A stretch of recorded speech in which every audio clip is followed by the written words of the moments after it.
Et salut tout le monde, c'est Mathieu de Rester Connecté. Je vous propose qu'on décortique ensemble une nouvelle news qui est sortie dans la presse spécialisée tech. Comme ça, moi, ça me permet de faire ma tech, de vous lire un article que vous n'aurez pas à lire sur une information sur lequel vous avez simplement qu'à vous poser, à écouter.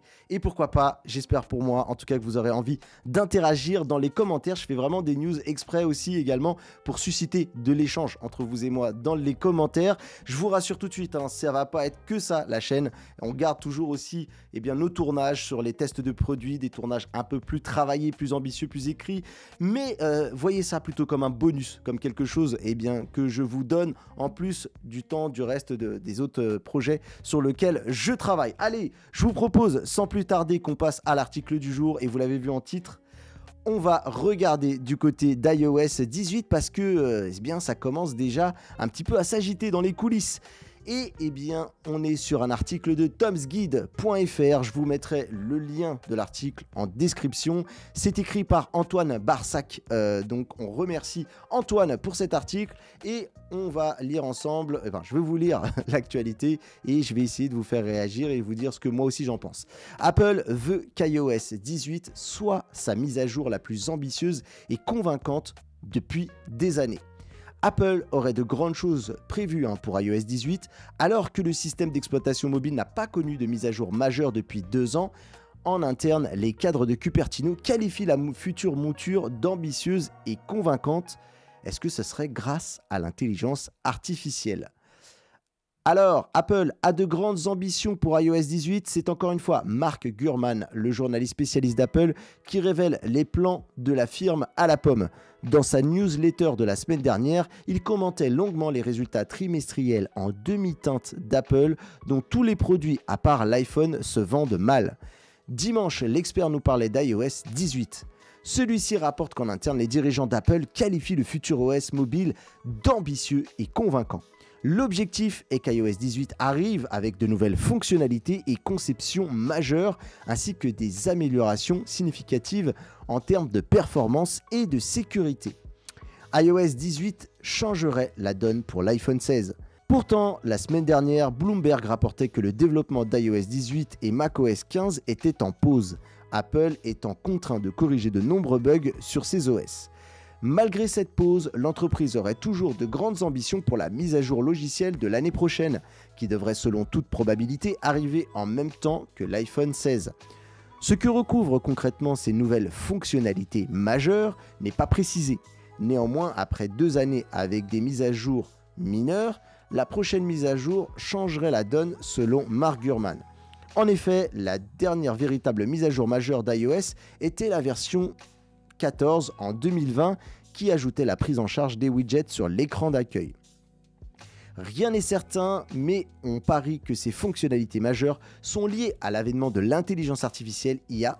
Malheureusement, le bruit court déjà que l'iPhone 16 sera obligatoire pour profiter pleinement des fonctionnalités d'IA générative d'iOS 18. Les utilisateurs des itérations précédentes du smartphone n'auraient droit qu'à certaines fonctionnalités dans le cloud. Quoi qu'il en soit, Mark Gurman affirme que la semaine de pause dans le développement d'iOS 18 n'affectera probablement pas de manière notable la sortie finale du logiciel. Dans le pire des cas, Apple aura un peu moins de temps à la fin du cycle de développement pour éliminer les éventuels problèmes de dernière minute. A priori, l'OS devrait être présenté à la WWDC 2024 dans environ 7 mois. Que penser déjà de cet article ? Ce que je peux vous dire tout simplement, c'est que si vous aimez effectivement tout ce qui touche autour de l'écosystème d'Apple, je vous l'apprends peut-être pas, mais pour ceux qui ne seraient pas au courant, allez suivre Mark Gurman et sa fameuse newsletter qui est vraiment le point d'orgue de pas mal de médias pour pouvoir vous relayer des informations dans les coulisses d'Apple. Il a souvent le nez creux et du coup, si vous n'êtes pas allergique à l'anglais, allez voir Mark Gurman si vous voulez vraiment avoir les toutes dernières infos en première fraîcheur. Voilà, en tout cas, ce que l'on voit, c'est que, il y a quand même du gros boulot qui est fait en cours actuellement du côté de chez Apple. On va voir ainsi l'intelligence artificielle est au programme. Quelque chose de toute façon me fait dire que oui, ça va bouger là-dedans. Tout simplement parce que je pense que il suffit de regarder ce que Google a présenté, notamment avec les Pixel 8 et Pixel 8 Pro.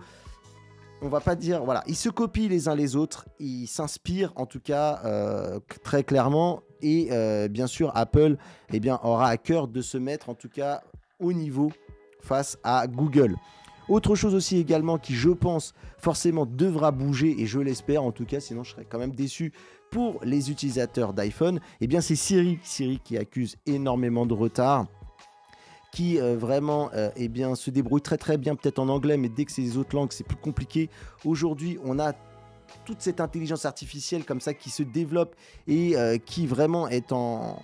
Voilà, hein, occupe toute l'actualité. Hein. On a vu des gens comme Meta carrément bifurquer de business model, passant du métavers qui n'a pas fonctionné, qui a été un four, à cette fameuse intelligence artificielle avec l'intelligence Llama, l'intelligence générative. En tout cas, très clairement, moi j'attends des choses du côté de Siri aussi. Il faut que Siri devienne plus musclée.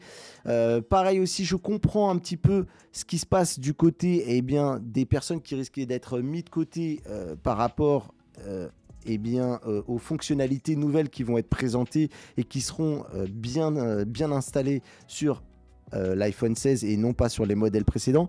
C'est qu'on connaît, Apple ne veut pas exploiter vos données, c'est comme ça qu'il se présente en tant que chevalier blanc du respect de la vie privée. Et la difficulté supplémentaire pour Apple, c'est d'arriver à faire tourner pratiquement tout ça en local. Donc il va falloir muscler les puces à l'intérieur, il va falloir mettre des puces qui vont pouvoir gérer tout ça, ces fameuses, nous ce qu'on appelle les TPU, les Tensor Processing Unit, qui sont spécialisés dans les traitements de tout ce qui est tâches d'intelligence artificielle. Donc je pense que l'iPhone 16 aura eh bien, une partie vraiment dédiée à l'intérieur pour muscler toutes ces puces qui vont tourner autour des requêtes de l'intelligence artificielle, ce qui risque de laisser pas mal de monde sur le carreau avec des anciens modèles. Après, j'espère quand même que l'iPhone 15 ne sera pas trop sacrifié, sinon je pense que les gens l'auront un petit peu mauvaise, sachant qu'on sait que Apple n'est pas du genre en général à fractionner, on va dire, ses produits, et en général à offrir un niveau de mise à niveau qui est globalement sensiblement la même pour tout le monde, sauf après pour les vieux modèles où là bien sûr c'est un problème de puissance, etc. Mais globalement ça reste assez à la marge. Donc on va voir un petit peu si il marche pas sur des œufs là, on va voir quelle va être au final la présentation. En tout cas, très clairement, il va falloir jouer là-dessus. Moi, j'espère aussi également qu'il n'y aura pas que ça, parce que je ne sais pas, et c'est là aussi je me tourne vers vous, est-ce que forcément les utilisateurs attendent franchement que des choses sur l'intelligence artificielle parce que en vrai, quand on regarde, oui, il y a eu une grosse effervescence autour de ChatGPT. Il y a quand même pas mal de choses. Moi, je regarde pas mal de chaînes K-pop et qui se spécialisent dans tout ce qui est intelligence artificielle et qui nous promettent soit de gagner des montagnes d'argent avec de l'argent magique, voilà, en faisant en étant juste doué sur 2-3 prompts, soit eh bien également qui se sont spécialisés sur les différentes intelligences artificielles qui pop ici et là, mais j'ai l'impression que dans à passer cette euphorie, ce côté un peu magique de ChatGPT, je pense que le commun des mortels est assez redescendu sur le sujet. On constate d'ailleurs, moi le premier qui de temps en temps essaye de mettre la main dessus, et bien que finalement ça marche pas si bien qu'on nous le vend. Après en plus il y a un frein aussi également parce que peut-être des puristes de l'intelligence artificielle viendront ici me dire mais non tu dis n'importe quoi, ça fonctionne du feu. Ouais, il faut avoir une certaine maîtrise dans les prompts. Moi je vois que déjà certains commencent à nous pondre des formations, les 10 meilleurs prompts, des choses comme ça. Non, en vrai, pour que les personnes qui ne sont pas forcément fibrés sur la tech, qui n'ont pas vraiment cette appétence pour regarder tout ce qui s'y passe, eux ils ont besoin de choses plug and play. Et là, Apple, pardon, excusez-moi, et bien là, Apple, pour moi, a des cartes à jouer en essayant d'aller justement vers le côté faire des choses magiques, mais sans forcément avoir des grandes connaissances. Et j'espère aussi, du coup, parce que moi, je l'ai mis dans certaines vidéos, ça fait quelques temps que je regarde un peu et je commente un peu les WWDC. Et en fait, je les ai souvent toujours regardés, même si je suis plutôt team Android et team Google. Mais ça fait un moment où moi je trouve que le coup de fraîcheur arrive plus du côté de chez Apple que de chez Google. Même si là sur les dernières présentations des Pixels, j'ai trouvé ça plutôt sympa. Mais très clairement, l'OS, iOS bouge plus. Là où pour moi Google peaufine son Android voilà, lui met des couches pour le rendre toujours plus agréable et toujours plus sympa, plus simple à utiliser, etc. C'est du côté de chez Apple qui, pour moi, avait ce côté polissage dès le démarrage d'iOS, passe maintenant sur le côté enrichissement de l'expérience utilisateur. J'espère quand même qu'ils auront quelques cartes à jouer sur autre chose que de nous vendre de l'intelligence artificielle. Voilà, pourquoi pas avoir des interfaces mieux pensées, pourquoi pas avoir des fonctionnalités. Moi, c'est ça vraiment au quotidien sur lequel on va avoir envie d'utiliser des fonctionnalités killer. C'est dur, on va pas se le cacher, hein. Pas simple aujourd'hui de proposer des nouveautés, tant ça fait des années qu'on utilise ces OS et tant ils ont mûri. Du coup, la place à l'innovation, la place à réinventer les choses, elle est plus délicate. Si on casse tout et qu'on réinvente tout, les gens sont pas contents, on casse leur habitude. Et en même temps, si on fait que du polissage, au bout d'un moment, il y a un peu cette lassitude qui s'installe. Bref, voilà pour mon analyse à chaud de cet article. J'attends avec vous maintenant de débattre de tout ça dans les commentaires. N'hésitez pas aussi à me dire si le format vous plaît. Voilà, on prend une petite news, on se la lit tranquillou. On l'analyse, je vous fais mon analyse du coup, et ensuite on se retrouve dans les commentaires, dans l'espace pour en discuter tous ensemble. Si vous avez aimé la vidéo, vous le savez, hein, le pouce en l'air pour soutenir le travail, le commentaire aussi également pour échanger. Et là pour le coup c'est double victoire parce que du coup moi j'échange avec vous, c'est très intéressant parfois, vos avis sont très pertinents et je vous en remercie. Et en plus de ça, ça fait du bien à l'algorithme de YouTube pour recommander cette chaîne sur laquelle je travaille vraiment à essayer d'en faire quelque chose. Pourquoi pas un jour espérer pouvoir en vivre. En tout cas, il ne tient qu'à vous de m'aider à réaliser cet objectif. Voilà, je compte sur vous. Si vous avez envie de soutenir le travail aussi également, que vous pensez qu'il vaut quelque chose, n'hésitez pas à aller sur le bouton merci pour me faire un petit tips, et je remercie ceux qui le font de temps en temps. Je pense à pas mal de monde. Merci beaucoup de le faire. Si vous aimez beaucoup l'ensemble du projet de la chaîne, de ce qu'on vous propose, il y a la page Patreon pour soutenir d'un effort encore plus intense et peut-être de manière plus récurrente le travail de la chaîne.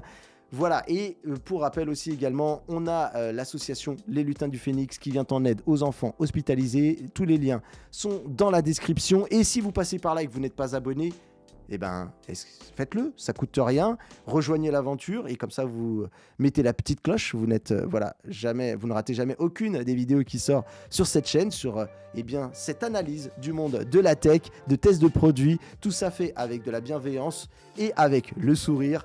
Je vous dis à très bientôt pour une prochaine vidéo. Restez connectés. C'était Mathieu. Bye bye.